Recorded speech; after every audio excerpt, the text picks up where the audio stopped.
शहर की सबसे कीमती सड़क पर वाक़ टेक्नो वैली इंजीनियरिंग यूनिवर्सिटी का गेट खुला तो ऐसा लगा जैसे दौलत और ऐशो आराम की कोई नुमाइश लगी हो।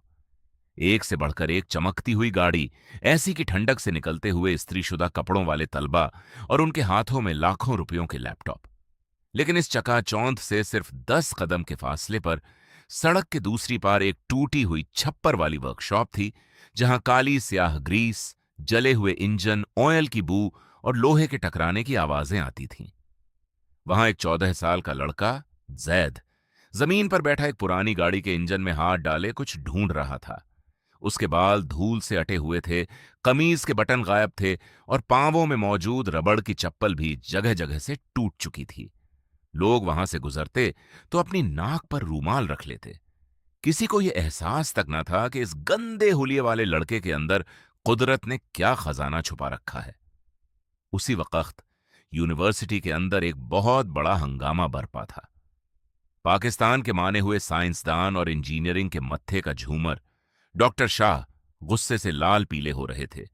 वह एक ऐसी मशीन के सामने खड़े थे जिस पर हुकूमत ने करोड़ों रुपए लगाए थे, मगर वो चलने का नाम नहीं ले रही थी।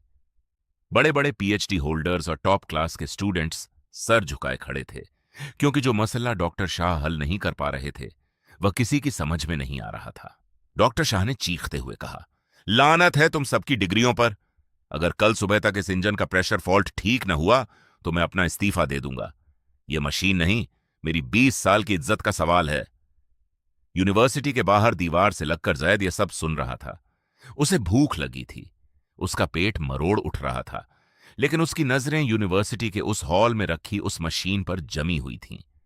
उसे वो मशीन एक लोहे का ढांचा नहीं, बल्कि एक जीता जागता वजूद लग रही थी, जो उससे कह रहा हो, जैद, मुझे बचा लो।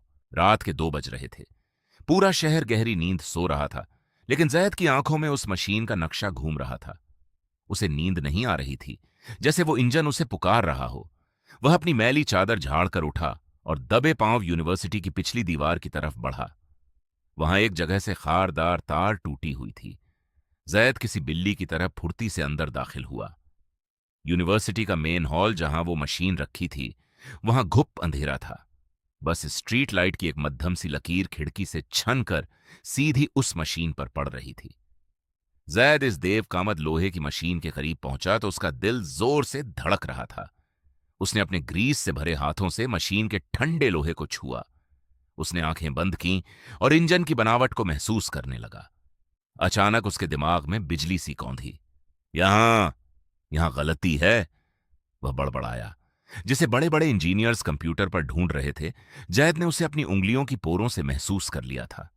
फ्यूल पंप और एयर प्रेशर के बीच एक छोटा सा वाल्व उल्टा लगा हुआ था, जो सिर्फ एक बारीक सी तकनीकी गलती थी।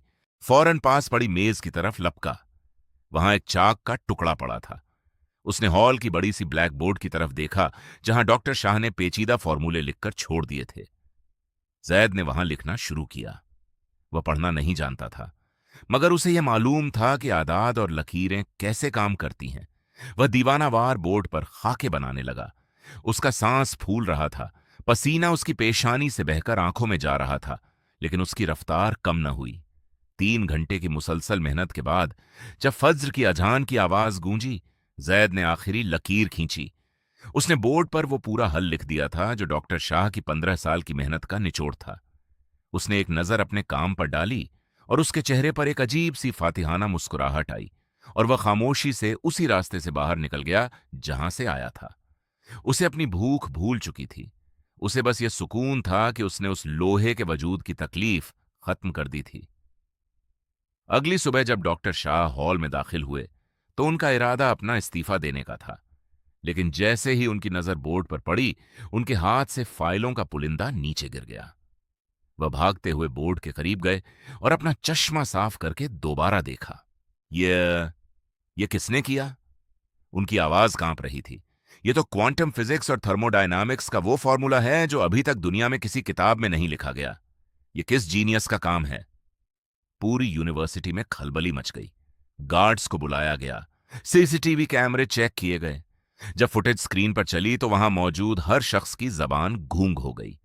स्क्रीन पर वही मैला कुचैला लड़का नजर आ रहा था जिसे कल चौकीदार ने धक्के देकर बाहर निकाला था। वह लड़का जो किसी कूड़ा चुनने वाले से मुख्तलिफ नहीं लग रहा था, वह बोर्ड पर कायनात के सबसे मुश्किल सवाल का जवाब लिख रहा था। डॉक्टर शाह ने जब फुटेज देखी तो उनकी आंखों में आंसू आ गए। उन्होंने फौरन गार्ड्स को हुक्म दिया, इसे ढूंढो, इसे पूरे एहतराम के साथ मेरे पास लाओ। थोड़ी देर बाद जैद को यूनिवर्सिटी के बड़े ऑडिटोरियम में लाया गया। वह बहुत डरा हुआ था। उसे लग रहा था कि शायद रात को अंदर घुसने की वजह से उसे पुलिस के हवाले कर दिया जाएगा। हॉल में शहर के बड़े बड़े बिजनेसमैन, प्रोफेसर्स और वही अमीरजादे बैठे थे जो कल तक उसे हकारत से देखते थे। जैसे ही जैद अंदर दाखिल हुआ, पूरे हॉल में सरगोशियां शुरू हो गईं। ये तो वही वर्कशॉप वाला छोकरा है, इसके कपड़ों से तो अब भी बदबू आ रही है।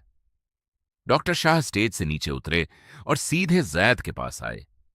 जैद ने हाथ जोड़कर कहा, साहब, मुझे माफ कर दें, मैंने कुछ चुराया नहीं, बस वो बोर्ड देखकर मुझसे रहा नहीं गया। डॉक्टर शाह ने जैद के मैले हाथ अपने दोनों हाथों में थाम लिए और सबके सामने बुलंद आवाज में कहा, आज इस हॉल में सबसे ज्यादा खुशबू इस लड़के के पसीने से आ रही है, क्योंकि इसमें मेहनत और सच्चाई की खुशबू है। तुम लोगों के पास डिग्रियां हैं, लेकिन इसके पास वो कुदरत का दिया हुआ इल्म है जिसे पैसों से नहीं खरीदा जा सकता। फिर डॉक्टर शाह ने अपनी कलाई से एक कीमती घड़ी उतरी और जैद की कलाई पर बांध दी और ऐलान किया, आज से इस लड़के के रहने, खाने और पढ़ने का सारा खर्चा ये यूनिवर्सिटी उठाएगी। यह अब वर्कशॉप में नहीं, मेरे साथ लैबोरेटरी में बैठेगा। जैद की आंखों से आंसू बह निकले। उसे ऐसा लग रहा था जैसे वह कोई ख्वाब देख रहा हो। वह लड़का जिसे कल तक लोग ओए छोटे कहकर बुलाते थे, आज उसे पूरा हॉल खड़े होकर तालियां बजाकर सलाम कर रहा था। कुछ साल गुजर गए। अब जैद के हाथ ग्रीस से नहीं, बल्कि नई ईजादात के डिजाइन से भरे होते थे। उसने साबित कर दिया कि हुनर किसी आलीशान महल का मोहताज नहीं होता, वह किसी फुटपाथ के किनारे जलते हुए चिराग में भी हो सकता है। आज जैद जब भी उस पुरानी वर्कशॉप के पास से गुजरता है तो अपनी उस पुरानी काली कमीज को याद करता है, क्योंकि वही कमीज उसे याद दिलाती है कि इंसान की पहचान उसके कपड़ों से नहीं, उसके किरदार और उसके हुनर से होती है।